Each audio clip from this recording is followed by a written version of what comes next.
Airlines are having to find fresh ways to survive what could be a longer than expected collapse in flying. IAG, the owner of British Airways, wants to raise €2.75 billion from shareholders. Backed by its biggest shareholder, Qatar Airways, the plan will boost the group's liquidity and see it through a period of anemic demand. A tentative return to flying in Europe has been threatened by signs of rising infection numbers.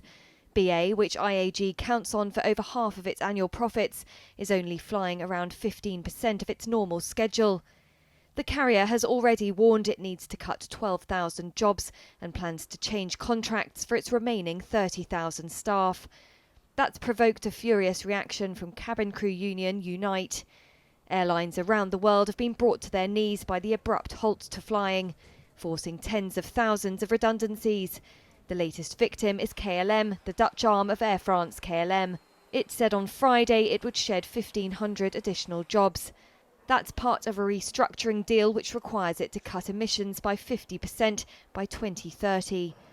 Parent company Air France-KLM on Thursday reported a second quarter operating loss of over €1.5 billion, or $1.8 billion. It said traffic was down 95% from a year earlier. KLM said the new cuts would mean its workforce would be reduced by a fifth in all by 2022, and it didn't rule out further job losses. While most of KLM's routes have been restored, it said last week it planned to operate about 13,000 flights in August. That's down 60% from a year ago.